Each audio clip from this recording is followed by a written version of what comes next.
727 esquerda para o Lima Santana.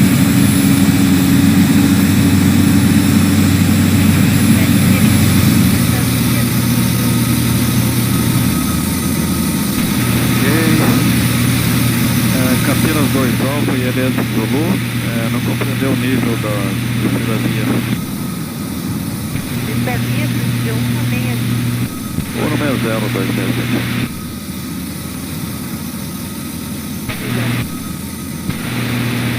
E mantenha-os atados durante todo o voo. Retorne o encosto da poltrona para a posição vertical. Verifique se o monitor de vídeo está no compartimento e o descanso dos pés recolhido. Confira se a sua mesinha de refeições está travada e respeite o aviso de não fumar. Informamos que os toaletes estão equipados com detectores de fumaça. Não é permitido o uso de equipamentos eletrônicos portáteis que possuam tecnologia de transmissão sem fio, como controle remoto e mouse sem fio. Durante o procedimento de decolagem e pouso, todos os equipamentos eletrônicos deverão estar desligados. O uso de telefones celulares é permitido apenas quando a aeronave estiver em solo com portas abertas, devendo permanecer desligados durante o voo. Não obstrua as saídas de emergência com bagagens.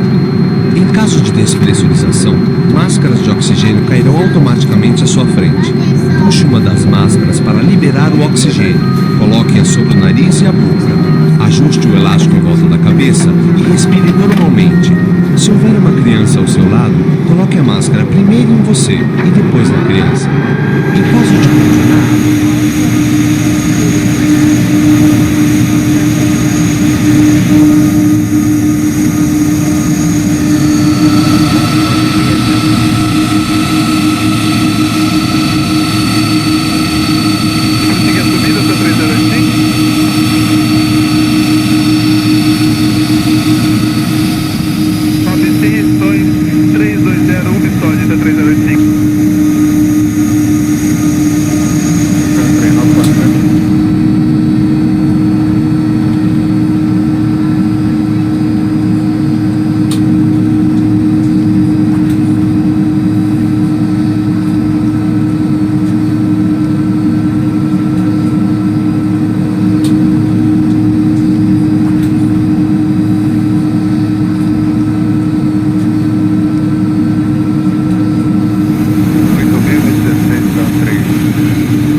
Pouso autorizado.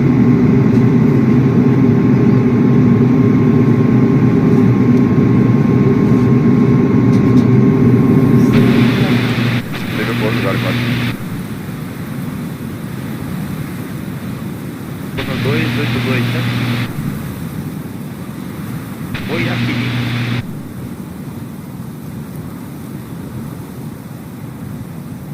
É 947?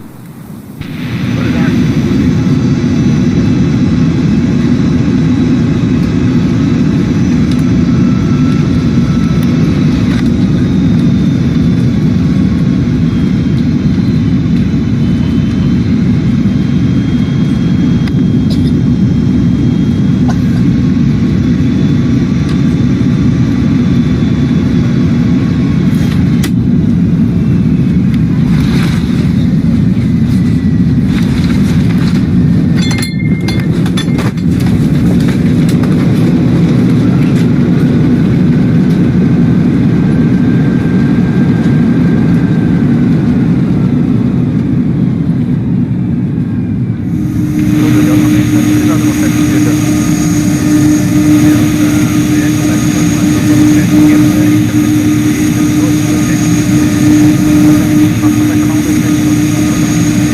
Segurança permanece sentados até que o aviso de Tarcitos seja desligado. Observe a zona de segurança não acendendo fósforos esquinos e mantenha o celular desligado até o seguro do aeroporto. Tenha cuidado ao abrir o compartimento de bagagem para retirar os pertences de voo. Eles podem se deslocar durante o voo. Fazer a conexão para outras localidades, irá desembarcar e apresentar-se ao despachante TAM para a providência de reembarque. Sabemos que a escolha da companhia aérea é uma decisão do cliente. Obrigado por escolher a TAM.